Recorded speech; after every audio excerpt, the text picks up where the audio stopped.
Hello folks, and welcome back to Let's Play the Temple of Elemental Evil. I'm your host, the gamer Darius. You saw the tutorial. Now it's time to make a new game. I'm not going to do Iron Man. Iron Man's pretty much, you die for good.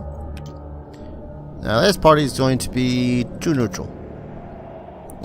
Pretty much just dictates what you can have in your party, which this has always been a little funky to me. Like, oh, I'm neutral good, so I can't have someone that's chaotic neutral. But since the party itself is true neutral, you can't have lawful or chaotic. I don't know. So, what I am going to be doing here, though, is I'm going to be playing as though it were me and my friends. Now, I've already made my friends. They're all pretty cool. Like, they range from neutral good and chaotic neutral and whatnot. But I'm going to make me. Because, let's face it, who else to know how to make... Well, those are pretty good stats. Who else knows how to make me besides me? So, there is an option to go in and use point buy value, but no one wants to use point buy. We want to roll 1 billion times in order to find the perfect stats. And that's what I'm gonna do. Actually, that's a fairly good set of stats. Okay. So, I'm going to need fairly decent stats. Well, I got lighter armor, so. Let's go with wisdom, because wisdom is good. Intelligence. So, for those that don't know, these are the ability scores. Strength determines your melee attack and damage, as well as carrying capacity and whatnot. Dexterity is your ability to dodge and attack with ranged weaponry. Constitution is your ability to take hits. It also, you know, essentially I will get this many points for HP per level. So I'm going to have a lot of HP. Actually, most of the fighters on my group are going to have a lot of HP. Anyways, yeah, intelligence will be based for, are essentially what dictates what a wizard does for its spells, like how powerful wizards are for spells. But otherwise, it also tells you, oh hey, you get this many skill points to allot into your skills, which is later on down this long list. Wisdom is your ability to notice stuff. It is also a cleric's spellcasting ability. And also in this mod there is the favored soul, which actually I think is charisma based. I'm not sure. It's been a while since I looked through 3.5 stuff, especially seeing as I don't have complete divine anymore, which has the favored soul. Charisma is how you interact with people. The bigger your charisma score, the better chance you got for better prices at stores and with the whatnot. Sorry, adjusted my chair. It is also the stat for bards and sorcerers to use for their abilities. I am going to be playing as a dwarf. Usually lawful, their chief deity is Morden, and their favorite class is the fighter. I'm not going to be a fighter, just so you know. Racial traits include +2 to Constitution, but a -2 to Charisma. So that kind of, you know, balances out with how this is going to work. +2 on saving throws versus poisons, +2 versus spells, and +4 bonus to avoid giants. AC, armor class. Remember the name. Dwarves are not all that tall.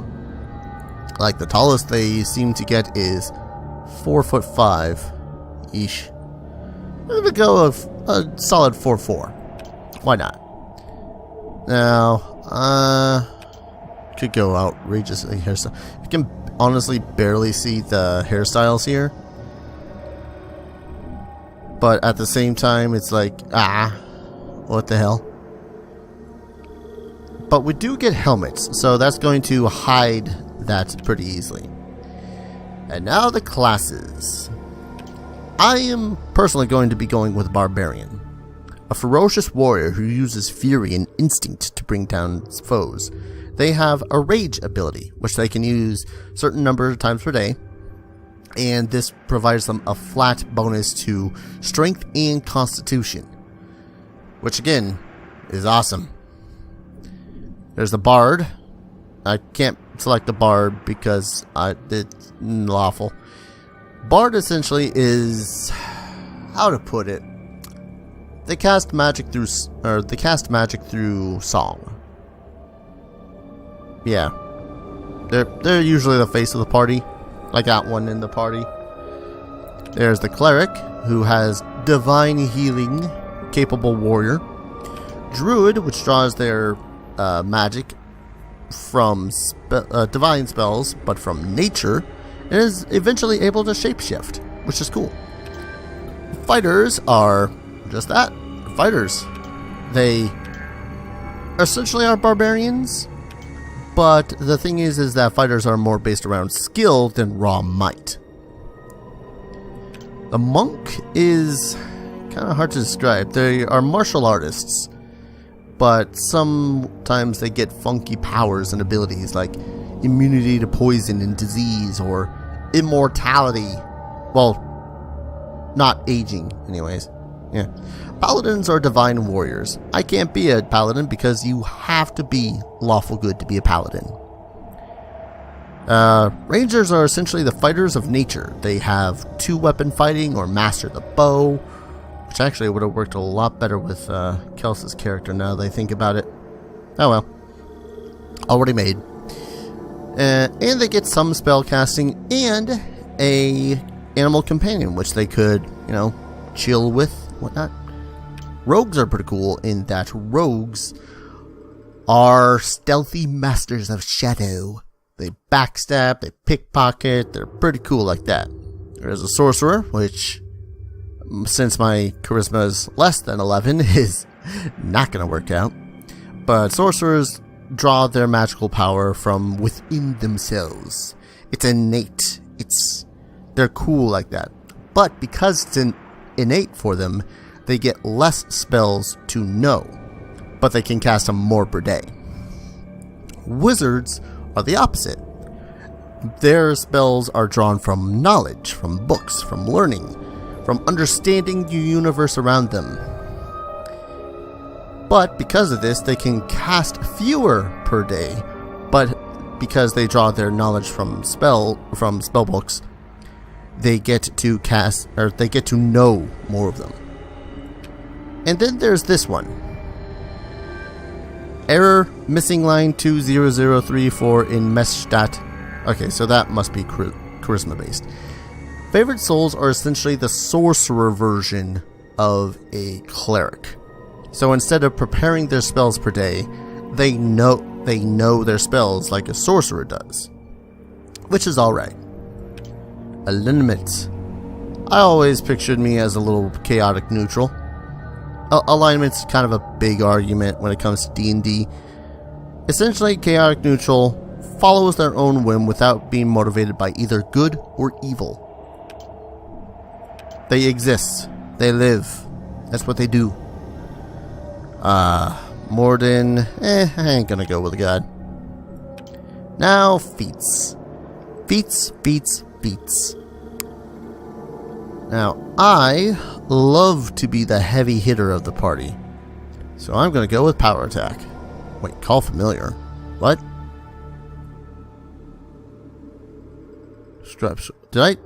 Oh, wait. Last thing I clicked was the wizard. That would have been weird. Okay. In which case, I kind of want to go for cord then. Yeah, go for cord. Because I got some ideas what to do later on, depending on who wants to be built as what. So yeah, barbarians have proficiency with light and medium armors, nothing like full-on plate. The barbarian rage, which I told you guys about. Fast movement, which allows them to move 30 feet, or allows them to move 10 feet faster than their base speed. So even though I'm a dwarf, I can still keep up with the rest of the party. Martial weapon proficiency, supple weapon proficiencies. Essentially, I can use most weapons that aren't what the hell is this, what am I even holding? And shield proficiency, but I'm probably not going to use that a whole lot with power attacking and whatnot. So power attack is a really cool feat. It allows you to do more damage, but at the cost of accuracy. Pretty simple, but if you're using a two-handed weapon, it does even more damage. Just glorious. Skills. How you're pretty useless to me right now. So I personally love to put point as with it being the addition it is, I usually put it into tumble just to make sure that I don't get hit all too often. There's a lot of nuances to 3.5, to be completely honest. Listen, silently open lock. Let's have him search.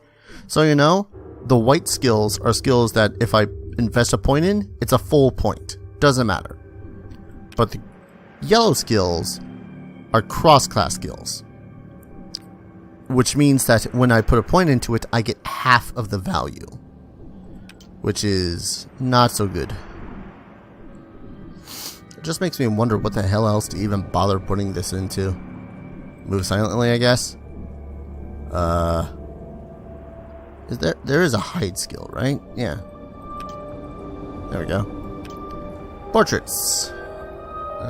Pretty portraity. I'm honestly not going to pay too much attention to these portraits. That said, most of these are pretty weird looking. Oh, this is like the most normal looking dwarf, I think. I mean, you got this guy who's got,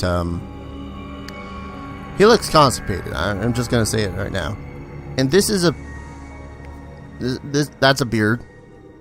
Don't you know? Female dwarves have beards. She's just hiding hers. Yeah. Maybe this is, yeah, this is a lady and she just shaved hers off. I don't know. Anyways, I'm Darius. At once. At once. I'm gonna go with the gruff warrior voice, I think. There were very few other ones that really drew my interest. Yeah. Maybe except Loud and Rowdy. Yeah, I can do it. Yeah. Yeah, let's go Loud and Rowdy. Alright. So, this is going to be the party. I am Darius, the male dwarf barbarian. We got Andrew, the male fighter who will be played sword and board style. But down the line, he might just multiclass into cleric.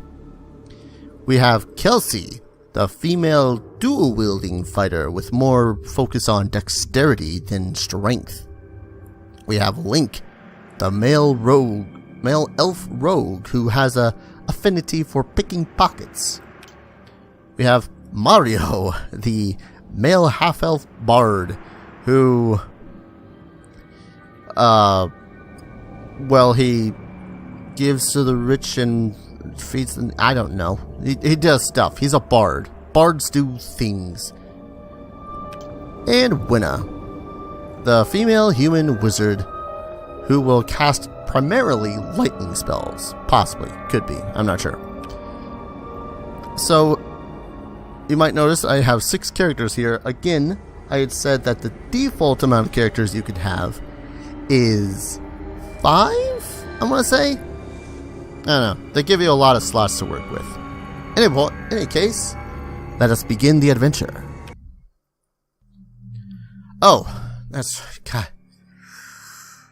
Circle of 8 mod. Confuse me all the time. Shop map. Welcome to the Temple of Elemental Evil shop map. Here you will purchase your starting equipment, rest, memorize spells, and prepare for your adventure. In the rooms beyond are 5 shops. Each shop can be accessed via a large chest located in their respective areas. First, directly before you, is a shop for magical scrolls.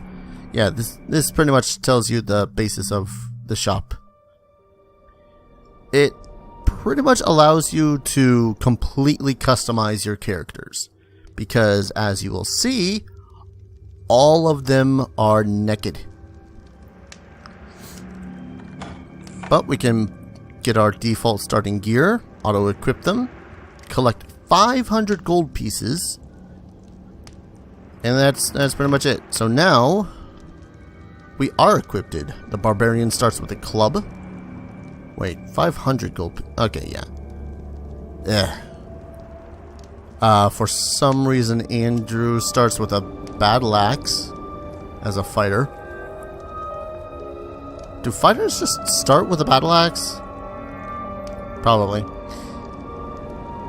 The resident rogue of the party has short swords and daggers, but again, seeing as he's got primarily dexterity, he's going to be using bows and arrows.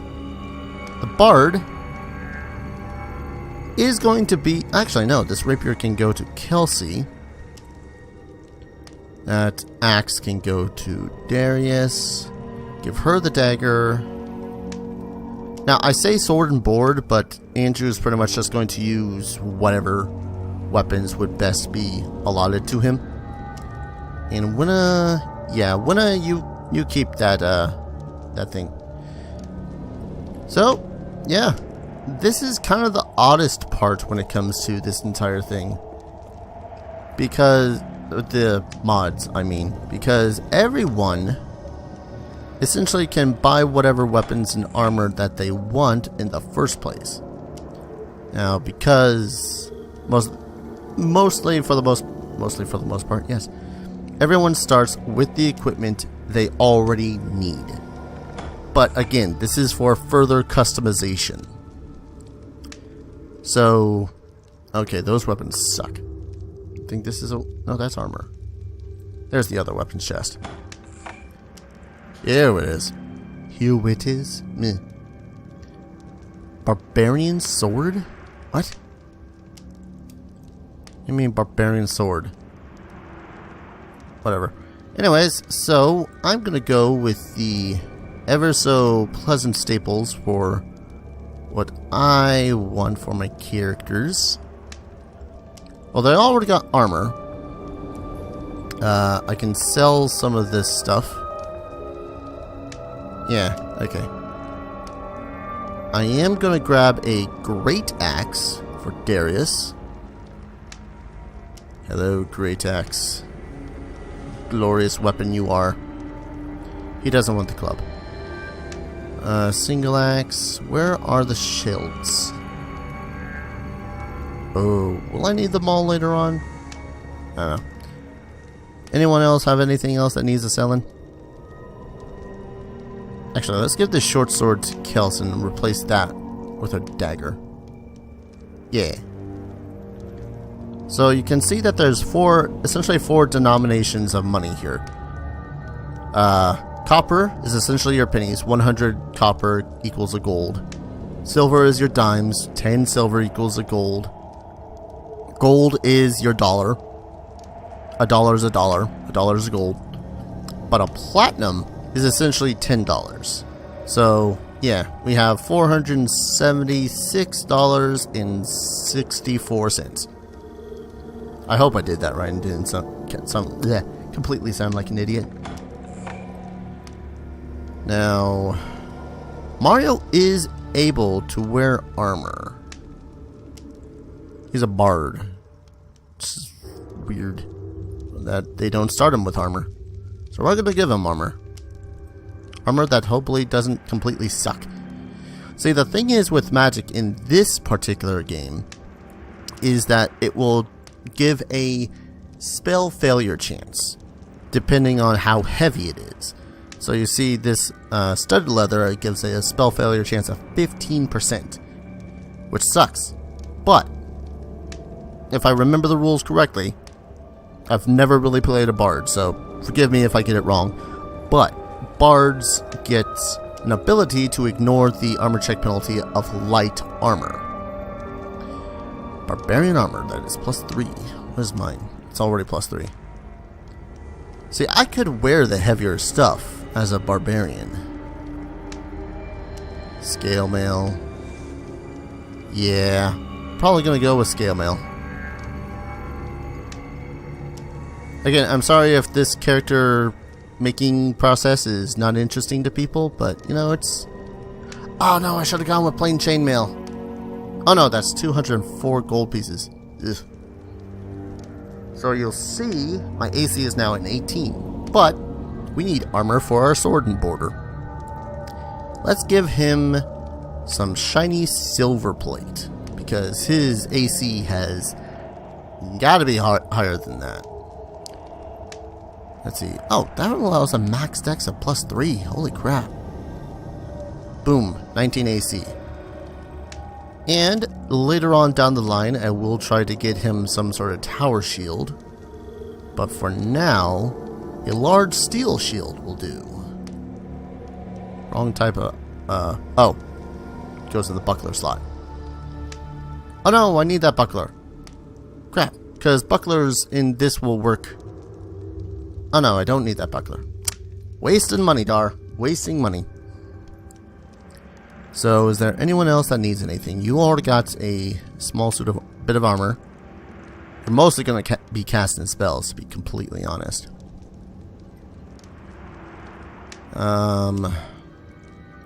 Link's got that crossbow, but I think I want to give him an actual bow, because the crossbow... yeah, maybe later. Alright, and... Andrew, you need a weapon. Was it this weapon chest that didn't rightly suck? No, it wasn't. This one was the one that didn't rightly suck. There we go. Now, I am going to... oh, I should have gone with a great sword when it came to Darius.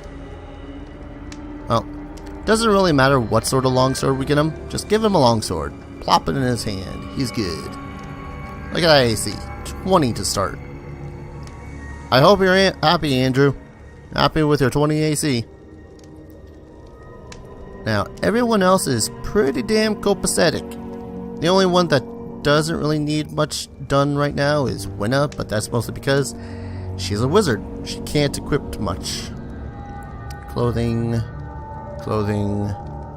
Clothing. What else was up here again? Beds. That's pretty much it. The only thing I really need to do is have Winna prepare her spells. Identify spell. Charm person. Nah. Wait, why didn't I prepare... get, oh well, too late. Let us prepare 2 shocking grasps. And... get rid of these for some Ray of Frost for now. Actually, get rid of this one for Detect Magic. So, like I said, press R, rests. Now, because we're in a safe environment, we will not be encountering anything. Alright, everyone, get all up in line, because it's time to start this adventure in the next episode, because I'm going to save here, be all like, hey, I'm starting soon. Yeah. Anticlimax for the win, I know. But hey, when we return, I shall properly start this game. Hopefully, maybe, possibly, could be. So thank you all for watching, and I shall see you guys in the next video. Take care. Cheers.